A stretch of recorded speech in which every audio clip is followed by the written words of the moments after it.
कि वो रेशियो जिस रेशियो में क्या होता है, जो रिटायरिंग पार्टनर है आपका, ठीक है, तो रिटायरिंग पार्टनर के शेयर को, रिटायरिंग पार्टनर के जो शेयर है इसको जिस रेशियो में ले लेते हैं कौन, रिमेनिंग पार्टनर, उस ओल्ड रेशियो, हाँ, उस रेशियो को ही क्या कहते हैं, गेनिंग रेशियो कहते हैं। ठीक है, the ratio in which the remaining partner takes the share of retiring partner is known as gaining ratio। क्योंकि यहाँ पे क्या होता है, देखिए एडमिशन में सेक्रीफाइसिंग रेशियो था, क्योंकि किसी नए पार्टनर के आने पे पुराने पार्टनर क्या कर रहे थे, अपने शेयर को छोड़ दे रहे थे, है ना। लेकिन जब रिटायरमेंट होगा तो क्या होगा कि रिटायर होने वाला पार्टनर फॉर्म छोड़ के जाएगा, और वो फॉर्म छोड़ के जा रहा है तो उसका जो शेयर ऑफ प्रॉफिट है वो कौन ले रहे हैं, जो बचे हुए पार्टनर होंगे वो ले लेंगे, राइट। तो यहाँ पे उनको गेन होता है, यहाँ पे उनको सेक्रीफाइस नहीं होता है, क्या होता है, गेन होता है। That is why in case of retirement we calculate gaining ratio. ठीक है, तो जिस रेशियो में वो लोग गेन करेंगे, यानी जिस रेशियो में वो लोग रिटायरिंग पार्टनर का शेयर ले लेंगे बचे हुए पार्टनर, उस रेशियो को ही हम क्या कहते हैं, गेनिंग रेशियो कहते हैं। क्लियर है, ठीक है। और फॉर्मूला बहुत ही सिंपल है, सेक्रीफाइसिंग का क्या था, ओल्ड माइनस न्यू, इसका क्या फॉर्मूला है, new minus old. New minus old. ठीक है, if nothing specific is given, अगर कुछ खास दिया हुआ क्वेश्चन में नहीं है, then old ratio of remaining partner will be the gaining ratio. ठीक है, ये आप एक ट्रिक के तौर पे यूज कर सकते हैं। जैसे कहने का मतलब है कि अगर ए, बी और सी पार्टनर है 3:2:1 में, और सी रिटायर कर जा रहा है, सी रिटायर, तो आपका न्यू पीएसआर क्या होगा, न्यू पीएसआर क्या होगा जल्दी बताइए, ए और बी का 3:2। 3:2। और गेनिंग रेशियो भी कितना होगा, 3:2 ही 3:2। होगा। क्योंकि से ऑब्वियस सा बात है कि भैया सी का जो हिस्सा है 1/6, इसको ए और बी आपस में किस में बांटेंगे, 3:2 में। और जिस रेशियो में ये लोग गेन करते हैं, जिस रेशियो में ये लोग रिटायरिंग पार्टनर के शेयर को लेते हैं, वही तो गेनिंग रेशियो कहलाता है ना। दिस इज वाई यहाँ पे लिखा गया है कि अगर कुछ भी स्पेसिफिक दिया हुआ ना हो, if nothing specific is given, then the old ratio of remaining partner will be the gaining ratio, that will be your 3:2। Clear है, बात समझ में आया Yes, सर sir. लोग को, ठीक है। रेस्पॉन्स सारे लोगों का नहीं Yes, sir. आता है, ठीक है, रेस्पॉन्स खाली 1-2 आदमी का ही आता है, तो हमको पता नहीं चलेगा कि आप क्या कर रहे हैं, कितना आपको समझ में आ रहा है। At least you respond to it, कि आपको आ रहा है या समझ में नहीं आ रहा है। खैर, तो ये कहानी है गेनिंग रेशियो की।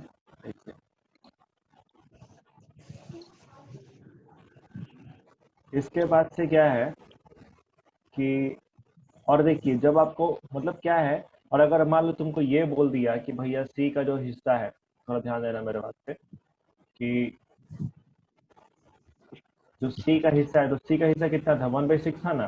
क्वेश्चन अगर लिख के तुमको ये बोल रहा है कि C share will be taken by A and B in the ratio of 5:3, मान लो आपको क्वेश्चन लिख के बोल दिया कि भाई सी का जो शेयर है वो ए और बी आपस में किस रेशियो में लेंगे, 5:3 में, 5:3। तो फिर आपका गेनिंग रेशियो क्या होगा, 5:3 will be your gaining ratio, right. क्योंकि वो सीधे क्वेश्चन ही हमको लिख के बोल रहा है, क्वेश्चन ही लिख के बोल रहा है कि भैया सी का जो हिस्सा है वो ए और बी किस में ले लेंगे, 5:3 में, तो जिस रेशियो में लेंगे 5:3। हाँ, ये कॉमन सेंस आपके अंदर डेवलप होना चाहिए, ये नहीं कि आप हर कंडीशन में ही फार्मूला लगा के कैलकुलेट करना शुरू करते हैं। हाँ, लेकिन एक बात आपको ध्यान रखना होगा कि जब कभी भी न्यू शेयर, ठीक है, कभी भी क्वेश्चन में न्यू रेशियो और ओल्ड रेशियो क्या होगा, दोनों दिया रहेगा, तो आपको वहां पे क्या करना है, गेनिंग रेशियो कैलकुलेट करना ही करना है, ठीक है, फॉर्मूला को यूज करते हुए, वहां पे आपको कोई दिमाग यूज नहीं करना है। क्लियर है, यस सर। ठीक है, लेट्स मूव टू नेक्स्ट। अब इसके बाद कहानी आती है कि जो हम लोग न्यू पीएसआर पढ़ रहे हैं, चाहे गेनिंग रेशियो का कॉन्सेप्ट पढ़ रहे हैं, ये पूरा कॉन्सेप्ट जो हम लोग अभी तक पढ़े, ये सिर्फ एक चीज के लिए था, और वो किसके लिए था, for the adjustment of goodwill. ठीक है, क्योंकि जो भी गुडविल है, गुडविल मतलब क्या, एक्स्ट्रा प्रॉफिट या शेयर ऑफ प्रॉफिट हम कह सकते हैं। इनडायरेक्टली तरीके से गुडविल किसको रिप्रेजेंट कर रहा है, डायरेक्ट तरीके से नहीं, लेकिन इनडायरेक्ट तरीके से गुडविल आपको रिप्रेजेंट करता है किसको? Share of profit. क्योंकि जो भी एक्स्ट्रा प्रॉफिट में हिस्सा था वो मेरा रिटायरिंग पार्टनर छोड़ के जा रहा है रिमेनिंग पार्टनर्स के लिए। ठीक है, तो एडजस्टमेंट, गुडविल के एडजस्टमेंट की जरूरत पड़ेगी आपको जब पार्टनर रिटायर करेगा, तो जो भी उसके शेयर ऑफ गुडविल है, चूंकि रिमेनिंग पार्टनर ले लेंगे तो इसके लिए भी आपको एडजस्टमेंट एंट्री करनी पड़ेगी। ठीक है, आइए देखते हैं। बोला है since the share of goodwill of retiring partner is taken away by the remaining partners, ठीक है, so they will compensate to retiring partner for this in their gaining ratio।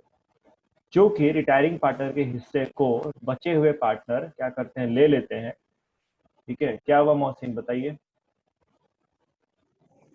ये क्या चीज, आवाज नहीं आ रही आपकी?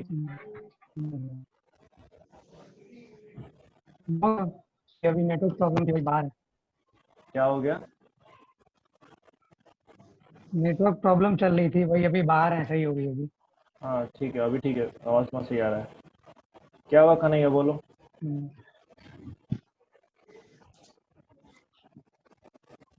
बोलो कन्हैया, क्या दिक्कत है?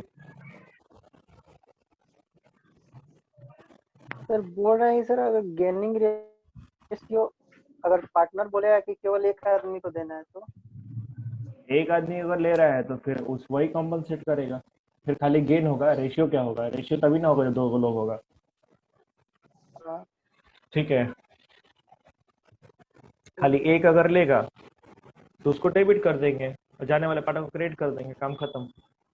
जैसे आपको जो होमवर्क दिया गया है, तो होमवर्क में तीन टाइप के क्वेश्चन थे ना, यस सर। उसमें जो तीसरा क्वेश्चन था उसमें यही था कि शायद एक ही गेन कर रहा है ना।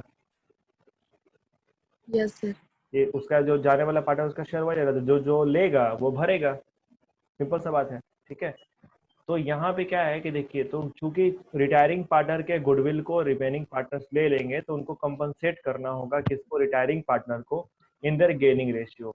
अब इसके लिए एडजस्टमेंट एंट्री गुडविल के लिए क्या होगी, तो गेनिंग या gaining partners capital account debit या remaining partners capital account debit to retiring या सेक्रीफाइसिंग पार्टनर्स को हम क्या करते हैं, क्रेडिट कर देते हैं। ठीक है, अब ये लोग डेबिट होंगे किस रेशियो में, गेनिंग रेशियो में, और सेक्रीफाइसिंग या रिटायरिंग पार्टनर क्रेडिट होता है किस रेशियो में, किस रेशियो में या किस शेयर में, जितना वो सेक्रीफाइस करा है उतने के लिए।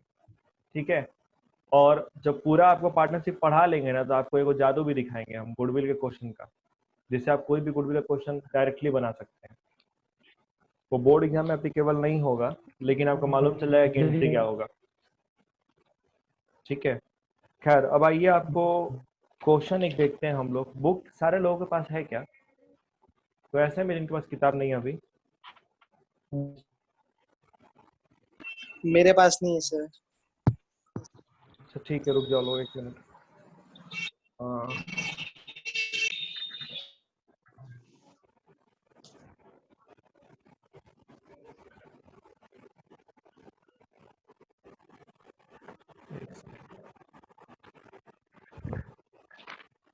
रिटायरमेंट ऑफ पार्टनर,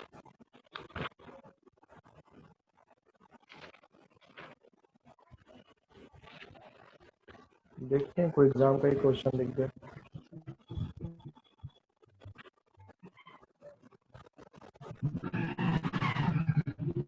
ओके ठीक है, आइए देखते हैं क्वेश्चन एक।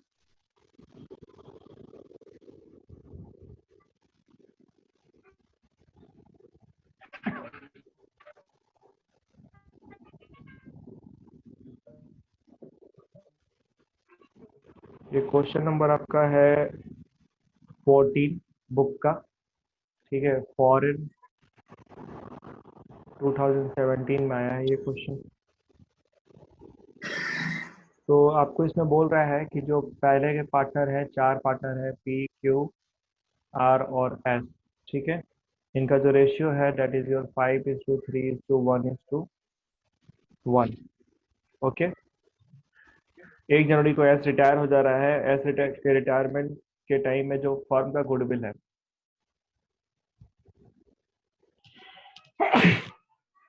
तो रिटायरमेंट के टाइम में फर्म का जो गुडविल है वो है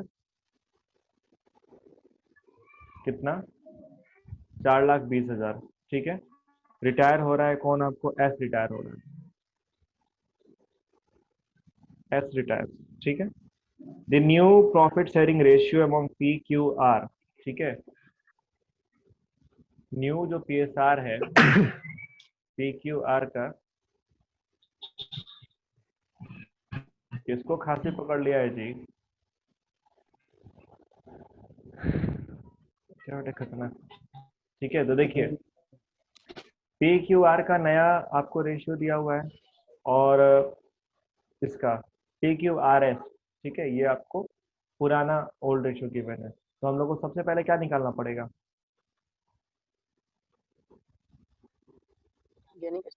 गेनिंग रेशियो। आइए गेनिंग रेशियो देखते हैं। तो गेनिंग रेशियो क्या है आपका?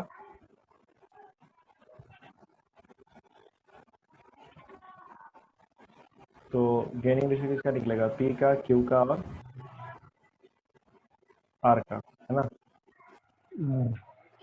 तो पी का पहले कितना था? 5 3 8 हो गया, 8 9 10, 5/10, 3/10। 4/10 Yes, क्या हुआ बोलिए? 4/10 होगा ना सर, न्यू से। न्यू शेयर है ना, तो आप ओल्ड शेयर का लिख रहे हैं। एक सेकंड, ध्यान नहीं किया। 4/10 हो रहा है। हम्म।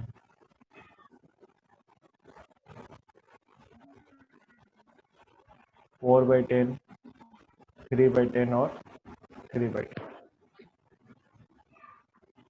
पहला हो गया आपका 5/10, फिर दूसरा हो गया कितना? 3/10, और आर का कितना है? 1/10, है ना। दो वो लोग फोन मीटिंगों में चला गया है आकाशी में। तो ये आपका कितना हो जाएगा? ये आपका माइनस का हो जा रहा है ना, -1/10। माइनस का 1/10, ठीक है। 2/10। हाँ, हम ऐसा ही क्वेश्चन ढूंढ रहे थे आप लोगों को समझाने के लिए, क्योंकि ये थोड़ा डिफरेंट टाइप का क्वेश्चन है। यहाँ तो आपका ना गेन है ना सेक्रीफाइस है, ठीक है। हाँ, ये 2/10। सेक्रीफाइस हो गया, ये सेक्रीफाइस हो गया यहाँ पे, ठीक है। और आर का यहाँ पे कितना है? तो आर का हो गया 2/10, ठीक है। आर जो यहाँ पे गेन कर रहा है 2/10 शेयर गेन कर रहा है। अब एक बात समझिए, और अगर हम बात करें तो एस भी तो छोड़ ही के जा रहा है, मतलब एस का तो हमेशा सेक्रीफाइस ही होगा, है कि नहीं? क्योंकि एस छोड़ के जा ही रहा है। कितना छोड़ रहा है एस अपना? 1/10 शेयर छोड़ के जा रहा है। अब एक बात समझिए, अभी तक क्या था कि नॉर्मल अगर हम क्वेश्चन सॉल्व करते और अगर सारे लोग का गेन आया रहता तो हम आर का शेयर निकाल लेते। 4,20,000 इंटू आर का शेयर यानी 42,000 होता, है ना। बात समझ रहे हैं?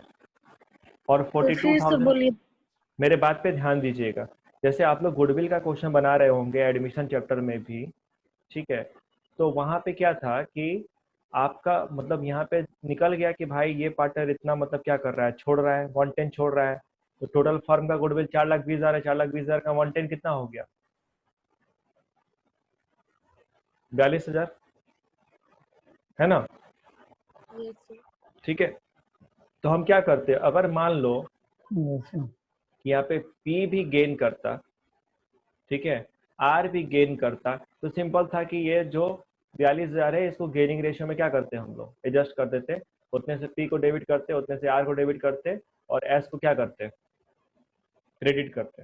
क्वेश्चन अगर नॉर्मल होता तो, ठीक है। लेकिन इस क्वेश्चन में आप ध्यान दीजिए, यहाँ पे पी भी क्या कर गया है?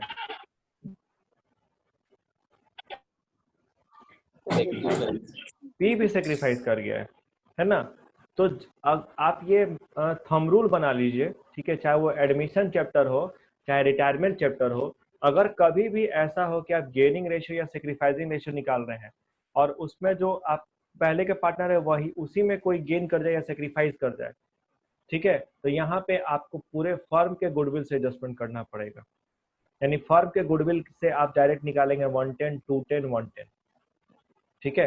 तो देखिए यहाँ पे सिंपल है कि फर्म का गुडविल कितना है? 4,20,000। तो पी कितना छोड़ा, पी कितना सेक्रीफाइस कर रहा है? 110 ना। पी सेक्रीफाइस कितना करेगा? 4,20,000 का 110।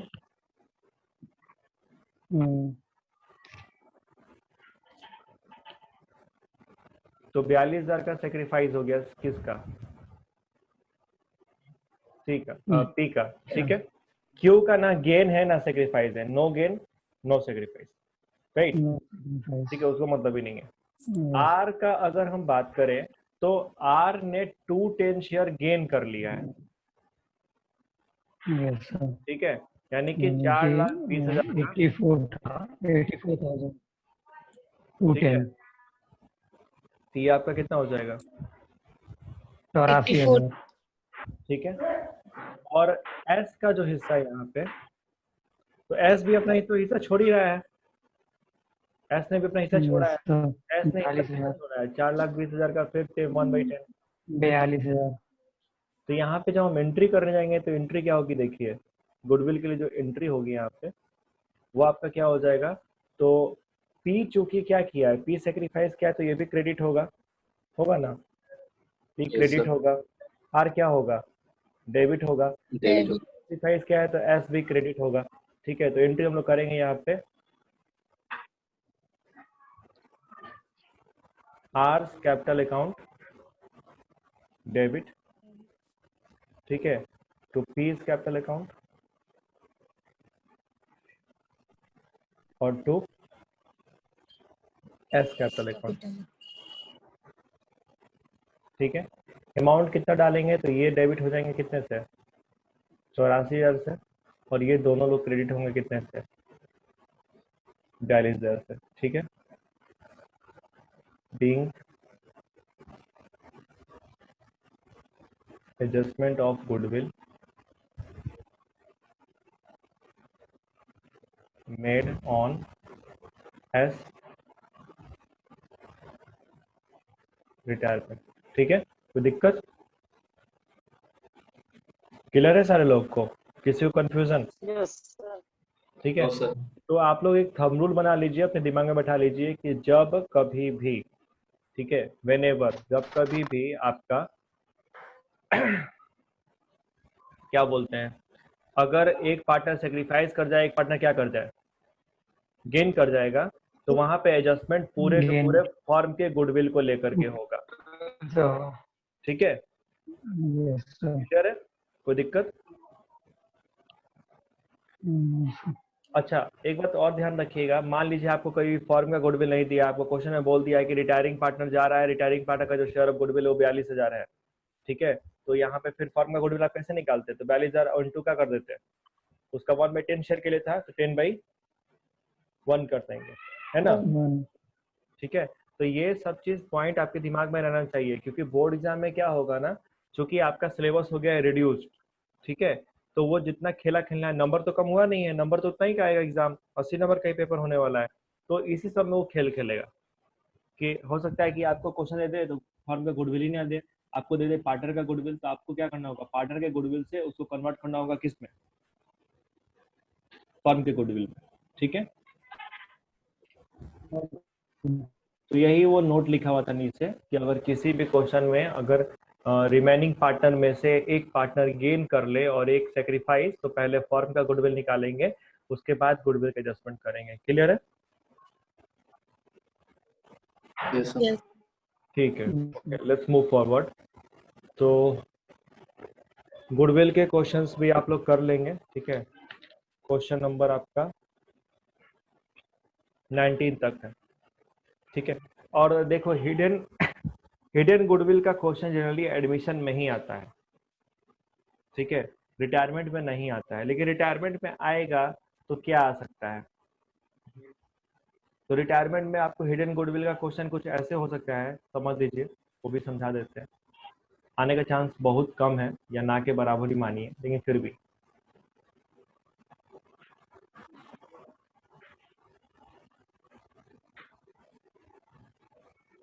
जैसे बोल दिया कि एक्स रिटायर कर रहा है, क्या कर रहा है, एक्स रिटायर कर रहा है, ठीक है, और बोला एक्स को क्या क्या मिलेगा तो बोला कि एक्स का कैपिटल का जो अमाउंट है वो था 1,50,000 का, ठीक है। अच्छा, शेयर ऑफ प्रॉफिट जितना जो था, share of profit capital invest हो ही गया होगा कि रिटायरमेंट साल का अंत में होता है, इसको हटाओ। मान लीजिए रिजर्व वगैरह था, तो रिजर्व वगैरह में उसको हिस्सा मिल रहा है 50,000 का, ठीक है। उसके बाद तुमको बोल दिया कि गुडविल तो निकालना ही है। रिजर्व हो गया। मान लो तुमको बोलते हैं कि रिवैल्यूएशन क्या गया एसेट का, और रिवैल्यूएशन के नाम से 10,000 और आ गया। ठीक है, बस समझने के लिए।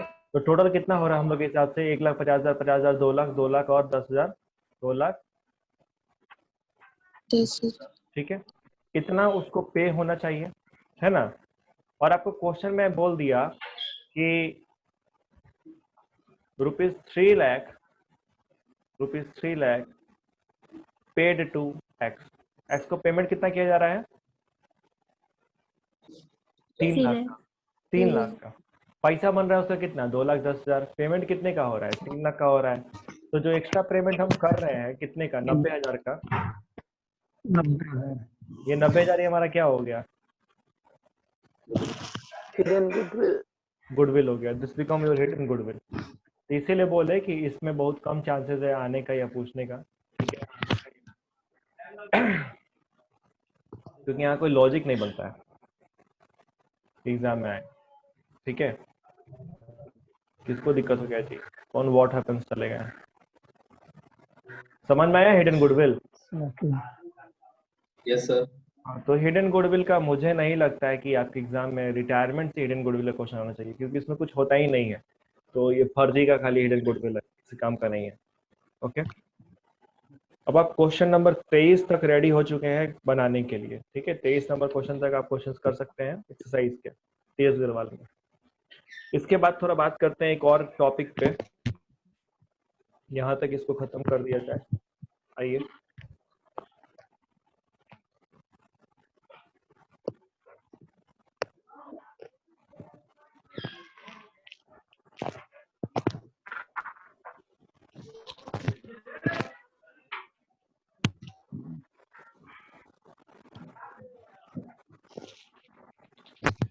Revaluation account.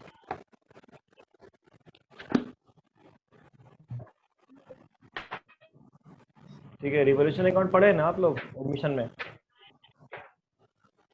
Yes sir. तो जैसे एडमिशन्स के टाइम में रिवॉल्यूशन होता है, वैसे ही क्या होता है, रिटायरमेंट के समय भी रिवॉल्यूशन होता है। ठीक है, क्योंकि भैया पार्टनर को देना होता है उसके रेस्पेक्टिव जो भी शेयर और क्या बोलते हैं लायबिलिटी में हिस्सा है, उस हिसाब से पैसा उसको देना है। तो यहाँ भी रिवॉल्यूशन करना पड़ेगा। अब रिवॉल्यूशन का जो प्रोसीजर है, प्रोसीजर यानी कि क्या प्रक्रिया पूरी।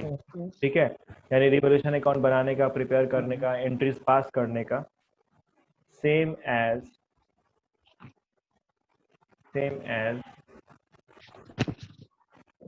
Admission of partner. कुछ भी अलग यहाँ पे नहीं है। ठीक है, आप कुछ भी नया नहीं पढ़ेंगे रिवॉल्यूशन में। You will study everything will be same. ठीक है, तो फिर अंतर क्या आएगा भैया? एक चीज का बस अंतर आएगा,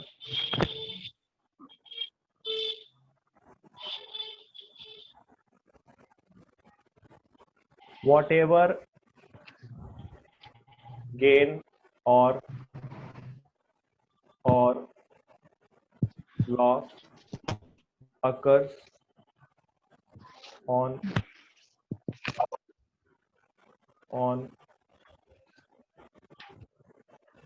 revaluation will be shared by all partners. Add partner. That means you are including Retired partner. retiring partner in their Yes. old ratio. ठीक है, कुछ भी यहाँ पे अगर गेन होगा रिवॉल्यूशन करने पे या लॉस होगा, तो ये सारे पार्टनर के द्वारा क्या किया जाएगा? शेयर किया जाएगा, चाहे वो रिमेनिंग पार्टनर है चाहे वो रिटायरिंग पार्टनर है। ठीक है, तो ये सारे पार्टनर्स के बीच में शेयर होगा, जो उनका क्या है, जो उनका ओल्ड रेशियो है उसमें। ठीक है, बस यही एक बात आपको मुझे नहीं बतानी थी इन case of revolution of asset and reassessment of liability in the retirement of a partner. ठीक है, other than that you will find nothing new in revolution account. कुछ भी नया नहीं है। ठीक है, सारे अकाउंटिंग ट्रीटमेंट सेम होंगे, एसेट का वैल्यू बढ़ जाए क्रेडिट कर दीजिए, एसेट का वैल्यू घट जाए डेबिट कर दीजिए, लायबिलिटी का वैल्यू बढ़ जाए डेबिट कर दीजिए, लायबिलिटी का वैल्यू घट जाए क्रेडिट कर दीजिए। अगर कोई अनरिकॉर्डेड लायबिलिटी है तो क्या करेंगे? If there is any unrecorded liability, debit. debit. If there is any unrecorded asset, credit. Okay. Credit. कोई आउटस्टैंडिंग एक्सपेंस है, डेबिट कीजिए। प्रीपेड आपका एक्सपेंस है, क्या कीजिए? क्रेडिट कर क्रेडिट। दीजिए। आउटस्टैंडिंग एक्सपेंस है तो उसको डेबिट करना है, ठीक है, क्योंकि लॉस होगा हमारे लिए। और अगर प्रीपेड एक्सपेंस होगा तो एसेट है, क्या कर दीजिए? क्रेडिट कर दीजिए। बात समझे? तो जो चीजें आप एडमिशंस में पढ़ के आ रहे हैं रिवैल्यूएशन में, सेम वही चीज है किसमें? रिटायरमेंट में। कोई अंतर नहीं है, सिर्फ अंत में जो प्रॉफिट या लॉस आपको हो रहा था या गेन हो रहा था ऑन रिवैल्यूएशन ऑफ एसेट्स, उसको आपको क्या करना है? बांटना है सारे ही पार्टनर्स के बीच में। यहाँ पे ये नहीं होगा कि इसको नहीं देना है उसको नहीं देना है, सबको देना है जो उनका ओल्ड रेशियो है उसमें। क्या ये बात क्लियर है आप लोगों को? सर हाँ बोलिए। अनअर्न्ड इनकम कहाँ जाएगा? क्या चीज? अनअर्न्ड इनकम आपके लिए अनअर्न्ड इनकम क्या हो गया? जो आप कमाए नहीं है मिल गया है। एडवांस है। एडवांस है आपके लिए, लायबिलिटी हो लायबिलिटी गया, है तो डेबिट से डालिए, डेबिट होगा। यस। ठीक है। अनअर्न्ड इनकम मतलब क्या है? कि वो इनकम जो कमाए नहीं किया मिल गया है, तो लायबिलिटी है, लायबिलिटी तो रिवैल्यूएशन के डेबिट से डालेंगे, एडवांस। ठीक है। हाँ एडवांस ही कह सकते हो, एडवांस का दूसरा नाम अनअर्न्ड हो गया, ठीक है। तो क्वेश्चंस आप बुक आपके पास हो तो ठीक है, नहीं है तो फिर हम ग्रुप में फोटो खींच के डाल देते हैं। टिल क्वेश्चन नंबर 25, 25 क्वेश्चन तक आपका है रिवैल्यूएशन का, ठीक है। और एंट्रीज तो वही होंगी जो एंट्रीज आप लोग ऑलरेडी करते आए हैं। एंट्रीज में दिक्कत नहीं ना आप लोग को? No sir. मान लीजिए मशीनरी का वैल्यू बढ़ा है, मशीनरी का वैल्यू बढ़ा है, मशीन एंट्री क्या होगी? अगर मशीनरी की वैल्यू 10,000 से बढ़ गई है, एंट्री बताइए तो।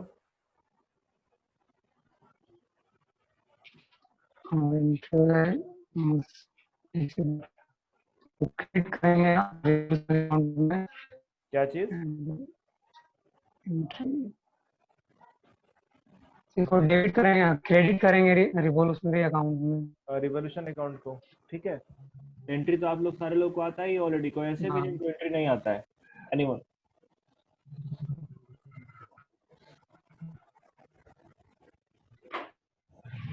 रिचा, आवाज आ रही है मेरी? दो तीन को खाने लगा, इसका आता ही पता नहीं है। प्रिया स्टॉक का वैल्यू घट गया, एंट्री क्या होगी?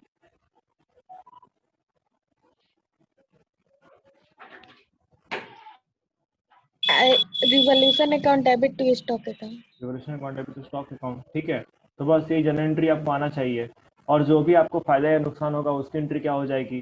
तो अगर आपको रिवोल्यूशन करने पे लॉस हो रहा है, ठीक है, तो partners capital account debit to revolution account, right. और अगर रिवोल्यूशन करने पे फायदा हो रहा है तो एंट्री क्या होगी? Revaluation account debit to partners capital account, है ना? अकाउंट। इसमें डाउट? No sir. ठीक है, तो बस तो यही है, उसमें एंट्री बेस्ड ही क्वेश्चन है। तो होमवर्क में आप लोगों को करना है 2 क्वेश्चंस टिल क्वेश्चन नंबर 25 तक बना लीजिए, ठीक है। और अगला जो अकाउंट्स का क्लास होगा उसमें आई गेस कि आपका 90% खत्म हो जाएगा, या हो सकता है चैप्टर ही पूरा खत्म हो जाए, ठीक है। खत्म हो गया अभी भी, बस एक नहीं अभी एक्यूमुलेटेड प्रॉफिट वाला। अभी है। इसमें आपको बैलेंस शीट पढ़ना है शायद, रिटायरमेंट में बैलेंस शीट पढ़ना है। एक सेकंड रुको, इसमें भी नहीं पढ़ना है सर। एक सेकंड रुको। रिवाइज सिलेबस करके कौन फोल्डर दिख रहा है? रिवाइज सिलेबस,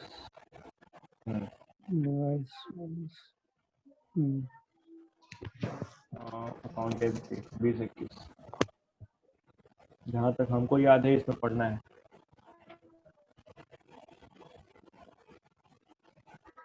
सर एडमिशन में कैपिटल एडजस्टमेंट नहीं पढ़ना है क्या? ना, कैपिटल एडजस्टमेंट नहीं पढ़ना है, बैलेंस शीट नहीं पढ़ना है। पढ़ लिए क्या चीज? आज पढ़ लिए पूरा चल चल बाहर हाँ पढ़ लियो खुद से बैठ के। बुक से पढ़ रहे थे। नहीं नहीं नहीं नहीं, वो नहीं करना, बस। कराना हो तो तुम कराए नहीं होते, नहीं पढ़ना है। आपके सिलेबस से देखो, फिर से देख लो, देखो जो टॉपिक नहीं पढ़ना है उसमें दिमाग खपाने की जरूरत नहीं है, क्योंकि फिर फायदा नहीं होगा ना, अननेसेसरी उसमें दिमाग लगाएंगे और मेरा नंबर चला तो जाएगा। सर एडमिशन से ही आने लगे।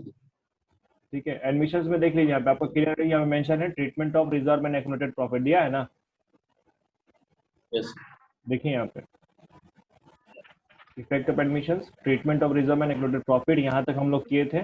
इसके बाद आपको पढ़ना ही नहीं है, सारे टॉपिक्स को हटा दिया गया है। ठीक है, बोर्ड एग्जाम में वो टॉपिक से नहीं आएगा, यानी कि ना आपको पार्टनर्स कैपिटल अकाउंट बोल रहा है, ना बैलेंस शीट बोल रहा है, ना ही आपको कैपिटल एडजस्टमेंट बोल रहा है। ठीक है, तो उन टॉपिक्स को आप स्किप कर दीजिए और इन पे फोकस कीजिए कि इन पे एक्सपेक्टेड क्वेश्चंस क्या हो सकते हैं। ठीक है, इस पे टफ से टफ क्वेश्चंस क्या हो सकता है, क्योंकि सीबीएसई बाबू बहुत धोखा देने वाला बोर्ड है, इतना तो हम समझ गए। सीबीएसई का कोई गारंटी नहीं है, सिलेबस भले ही कम कर दिया है, इसी में से तुमको घुमा के क्वेश्चन दे देगा। ठीक है, रहा बात रिटायरमेंट डेट का, तो रिटायरमेंट में देख लीजिए, यहाँ पे आपको बोल रहा है ट्रीटमेंट और revolution of asset and reassessment of liability, यहाँ तक हम लोग कर लिए हैं।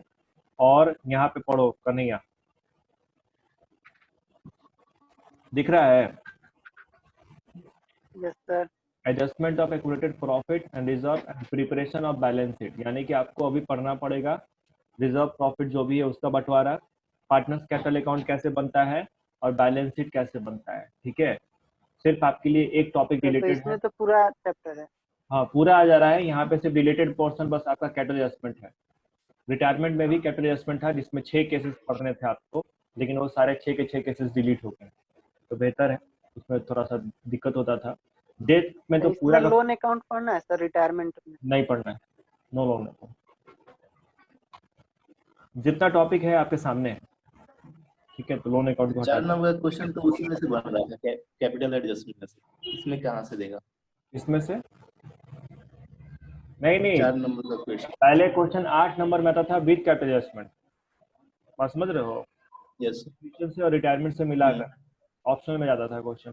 अब बात क्या है कि देखते हैं पेपर पैटर्न क्या होता है, और ये जो राज है अभी खुले नहीं, खुलेगा सितंबर में। सितंबर में जब सीबीएसई सैंपल पेपर आएगा सितंबर के अंत में, तब जाके क्लियर होगा कि इस बार बोर्ड में क्वेश्चंस कैसे होने वाला है। डेथ में तो कुछ पढ़ना ही नहीं है, डेथ में पूरा का पूरा चैप्टर ही गायब कर दिया है, सिर्फ तुमको बोला है कैलकुलेशन ऑफ डिसीज पार्टनर, मरने वाले पार्टनर का शेयर ऑफ प्रॉफिट निकाल दो, काम खत्म। ठीक है, तो अब सिलेबस हम लोग का मतलब पार्टनरशिप खत्म करने में बहुत ज्यादा समय नहीं लगेगा। हाँ, क्योंकि हम लोग को ये पढ़ना है पूरा पीएसआर वाला चैप्टर, तो ये करने के बाद, इधर निपटाने के बाद हम लोग पीएसआर करके और ये बुक खत्म कर लेंगे। ठीक है, तो आज आप लोग 25 तक बना लीजिए, और इसके बाद फिर अगले क्लास में हम लोग खत्म करते हैं चैप्टर को। ठीक है, कोई दिक्कत? ठीक है। नो चलिए सर। ठीक है, तब बाय ऑल, मिलते हैं फिर नेक्स्ट क्लास। सर हाँ बोलो। सर इसका नोट्स दे दीजिए जो पढ़ा है। ठीक है, दे देते हैं PDF